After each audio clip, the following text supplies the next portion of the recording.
Real life didn't mirror the movies.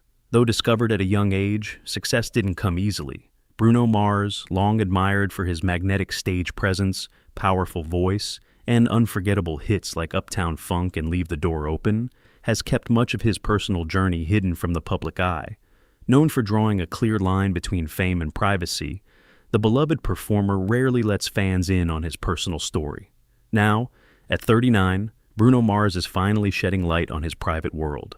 Born Peter Gene Hernandez on October 8, 1995, in Honolulu, Hawaii, Bruno was immersed in music from the very beginning.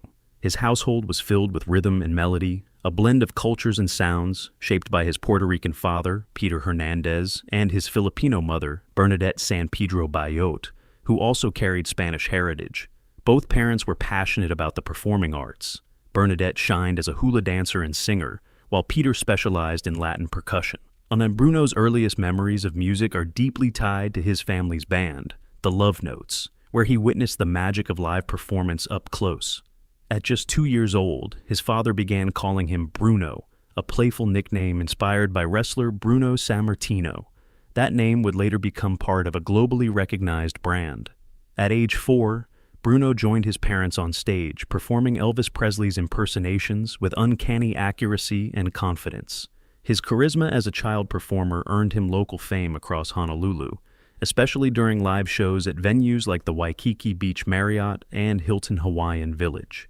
Media outlets took notice of the young talent, and in 1992, Bruno made a brief but memorable appearance in Honeymoon in Vegas, stealing scenes as a miniature version of Elvis Presley. It marked his early steps into show business, though the path ahead would prove anything but smooth. As he grew older, Bruno evolved past his Elvis persona. He expanded his musical influences, studying the moves and vocals of legends like Michael Jackson. Driven by passion and instinct, Bruno taught himself to play several instruments by ear, including the piano, drums, bass, and guitar. Life took a turn at age 12 when his parents separated. The family, once relatively stable, was thrown into financial turmoil. Bruno, his father, and his siblings experienced severe hardship, even resorting to living in parts of the Honolulu Zoo, where his father worked, during particularly difficult times. Bruno kept performing despite these obstacles. His high school band, the Schoolboys, gave him more live performance experience. Bruno continued to improve, including reggae, R&B, rock, and pop into his style, as the ensemble played local venues. Bruno had greater goals by the time he graduated from Honolulu's President Theodore Roosevelt High School. He changed his life by moving to Los Angeles at 17 to become a professional musician. Bruno faced ethnic stereotyping. Hernandez's last name was regularly used by music industry executives to persuade him to pursue Latin music, regardless of his musical tastes or genre-blending ability. Frustrated yet determined, he made a crucial choice. Bruno Mars became his stage moniker. The moniker hid ethnic assumptions and conveyed his cosmic ambition. Mars, meaning an out-of-this-world sound, a rejection of categorization. Behind-the-scenes effort and first breakthroughs. Despite the new moniker and relentless work ethic, Los Angeles' early years were difficult. Bruno's first big break was a contract with Motown Records, a firm known for launching stars but unforgiving on beginners. The transaction soured swiftly. For someone who had sacrificed so much to get there, being dropped before making meaningful progress was discouraging. After that, he signed a development agreement with Black Eyed Peas frontman William, expecting for better outcomes. Another alliance failed to provide results. Bruno was stuck writing songs no one wanted to hear and singing for pennies in local venues while shopping his demos. However, these frustrations were useful. Bruno, Philip Lawrence, and Ari Levine worked closely on composition and production at this time. The Smeezingtons was their production group. Bruno and other musicians might benefit from this trio's hits. Right Round, Flo Rida's early 2000 chart topper, was the team's first huge success. The Smeezingtons, Dr. Luke, and others co-wrote the song, which interpolated Dead or Alive's "You Spin Me Round" like a record, and was a huge commercial success. It broke U.S. digital sales records by debuting at #1 on the Billboard Hot 100 and selling over 630,000 downloads in its first week. Bruno's co-writing provided him his first industry credit and financial return, even though he didn't perform. More crucially, it established the Smeezingtons as reputable hitmakers, enabling collaborations with established and emerging artists. On that momentum, the team continued to land places. Sugababe's Get Sexy from August 2K9 was a follow-up hit. Bruno and his team co-wrote and produced the electronic pop hip-hop song, which reached number 2 on the UK singles chart. Bruno's presence was growing on worldwide pop charts despite his anonymity. He discreetly prepared for his own debut as a frontman, not a ghostwriter. That chance came in late 2009, when Atlantic Records connected Bruno with rapper Bob. To write Nothing on You, Bruno collaborated with Philip Lawrence and Ari Levine. The demo originally had his full vocals, but Atlantic intended it for another performer. After hearing the tape, B.O.B. insisted on keeping Bruno's chorus vocals. The December 2009 release, Nothing on You, was a hit. In April 2010, it topped the Billboard Hot 100 and other charts in the UK and other countries. Bruno's smooth, passionate chorus, Beautiful Girls All Over the World, made him a famous overnight. Billionaire, a collaboration with the Gym Class Heroes frontman Travie McCoy, followed Nothing on You in popularity. Bruno and his team co-wrote and produced the song again, and Bruno sang the catchy chorus, I wanna be a billionaire so frickin' bad. The song peaked at number 4 on the Billboard Hot 100 and charted well in Australia, the UK, and other countries. Bruno became more than a one-hit feature artist with the song's reggae pop flavor and amusing lyrics. Early accomplishments transformed Bruno Mars's career. Instead of composing for others, the Smeezingtons were creating Bruno's signature sound. Atlantic Records became interested in Bruno as a solo artist after hearing his voice and compositional skills. Bruno continued to work behind the scenes while his career took off, releasing his first EP, It's Better If You Don't Understand, and working on his first full-length album, Doo-Wops and Hooligans. Smeezingtons collaborated with Kanan, Sean Kingston, and CeeLo Green. In 2010, Bruno co-wrote and co-produced CeeLo's million-selling single, Forget You. Bruno Mars arrived via perseverance and skill. Bruno Mars released Doo-Wops and Hooligans, his first studio album, via Elektra Records on October 4, 2010, marking a turning point in his career. The album's lead song, Just the Way You Are, debuted in July. The track's warm piano melody and love lyrics rapidly appealed to a wide audience and topped the Billboard Hot 100 for 4 weeks. 2011 brought him his first Grammy for Best Male Pop Vocal Performance. Doo-Wops and Hooligans was unusual in pop. Its mix of doo-wop, breezy acoustic pop, R&B grooves, and poignant balladry contrasted with the overly electronic, auto-tuned songs on the charts. His September 2010 second hit, Grenade, solidified his stardom. The epic song about unrequited love and emotional sacrifice topped the Billboard Hot 100 in the charts in over a dozen nations, including the UK and Canada. Other standouts included The Lazy Song, a hilarious and laid-back counterpoint, and Marry You, a global wedding staple. The album reached at number 3 on the Billboard 200 and sold over 6 million copies worldwide.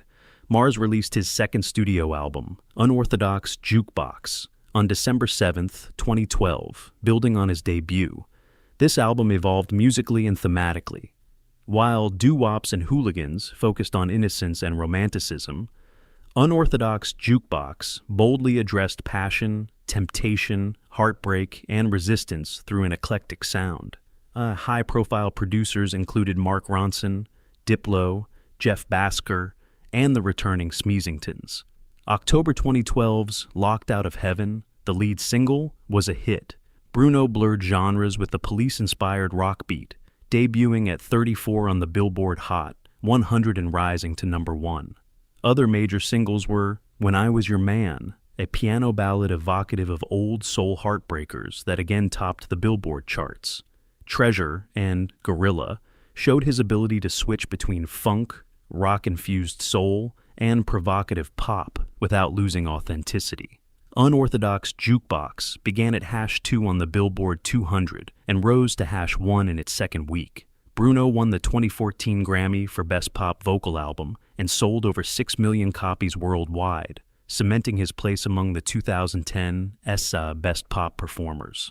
On February 2, 2014, Bruno Mars headlined the Super Bowl 48 halftime concert at MetLife Stadium in East Rutherford, New Jersey, confirming his superstar status. It was one of the most watched halftime displays ever, with over 115 million Americans watching. Bruno began with a drum solo, an often overlooked skill, before performing his best hits energetically. Red Hot Chili Peppers joined him mid-show for a high-octane version of Give It Away, blending rock and funk in true Mars manner. The performance's showmanship, musicianship, and intensity were lauded.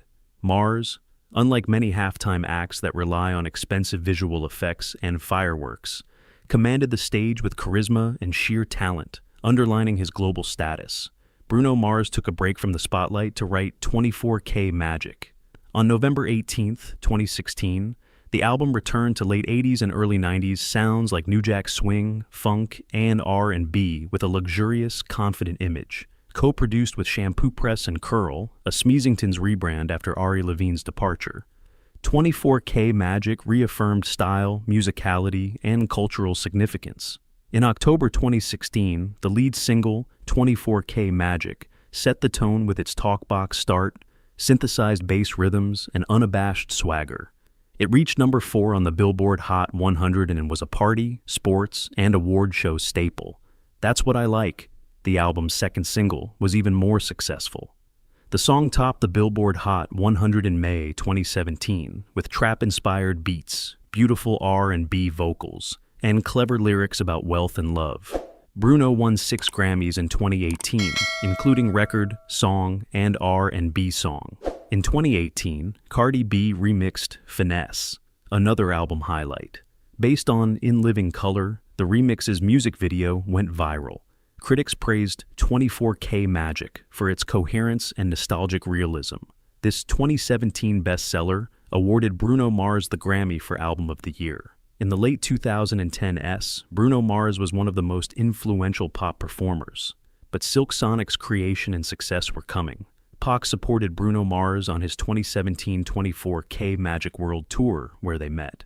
Backstage talks, mutual admiration, and impromptu jam sessions sparked a creative partnership. Their occasional recording sessions in casual studios developed this flame into something more substantial throughout the years. The team debuted as Silk Sonic in February 2021, named after Bootsy Collins, who spoke the project's opener. They wanted a tone that evoked 1970s soul and funk while appealing to modern listeners. Bootsy's engagement connected them to their revered era, symbolically and practically. On March 5, 2021, Leave the Door Open became their debut single. Its mellow slow jam charm, breathy harmonies, and exquisite instrumentation like strings, piano, glockenspiel, and laid-back percussion conveyed Philadelphia soul's emotive depth, according to critics and fans. The duo's warm, flirty, and amusing songs about moonlit promises and cozy mansion nights showed their playfulness and seriousness.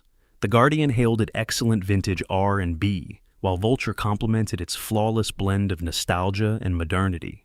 Social media and fan reactions, particularly on Reddit, hailed the music as a modern soul classic. The whole album, An Evening with Silk Sonic, was released on November 12, 2021, following the success of its initial song. To recreate 70s studio warmth, the project used period-accurate drum skins, guitar picks, and live band arrangements recorded in shared rooms. To maintain and modernize old soul storytelling, Babyface, Her, producer DeMille, Thundercat, and others contributed. This album's art and execution touched me. Silk Sonic won 4 Grammys for Leave the Door Open at the 64th Annual Grammy Awards in April 2022, sweeping all 4 categories they were nominated for. A powerful live performance of 777 Inches launched the ceremony. Bruno Mars unexpectedly withdrew An Evening with Silk Sonic from the 2023 Grammy consideration in October 2022. After 4 Grammys and Leave the Door Open's profound artistic fulfillment and global acclaim, the duet chose to gracefully, respectfully, and most significantly, sexually bow out of further candidacy. It was widely believed that Silk Sonic wanted to go on their own terms, putting artistry above accolades and clearing the space for major albums by Beyoncé, Adele, and Kendrick Lamar. Silk Sonic's triumph rekindled industry interest in retro-themed R&B and soul beyond awards. Recent artists have experimented with lush arrangements, analog instrumentation, and retro aesthetics. The album appealed to both elderly lovers of the OJs and Earth, Wind and Fire, and younger listeners discovering the vintage vibe, Bruno Mars and Anderson. Pac has returned to solo work, and Silk Sonic's legacy lives on. Fans and pundits want the two to reunite, whose synchronicity and affection for a bygone period defined their careers. But what about the musician? Bruno Mars maintains his social media presence small and music-focused, unlike many celebs. Instagram and Twitter are for tour announcements, award acceptances, behind-the-scenes studio glimpses, and occasional humor, not personal drama or lifestyle luxury. When asked about his personal life in a 2017 60 Minutes interview, he said, "I was built for this. It's dedicating yourself to your craft, spending thousands of hours in a studio learning how to write a song to get better and better." Mars was most himself in this interview, insisting that artistry, not fame, defines his public character. Mars has opted to resist celebrity culture's 24/7 pressure. He typically returns to music in interviews when the topic is personal or sensational. Mars's silence on social media is intentional. He posts polished studio photos, sparkling concert footage, and news of new songs and residencies. Personal posts, like a joke about paying fake debt, are rare and humorous. His Rolling Stone quote, "You're never going to see me Instagramming at a party. I don't take my phone." Mars's longtime relationship with Jessica Cabin, largely hidden, is key to this strategy. Mars approached Cabin before conversing at a Lower East Side hotel restaurant in 2011 and started a decade-long romance, according to novelist Emily Herbert. Cabin, from Harlem, moved to Los Angeles in 2012 to support her profession in romance.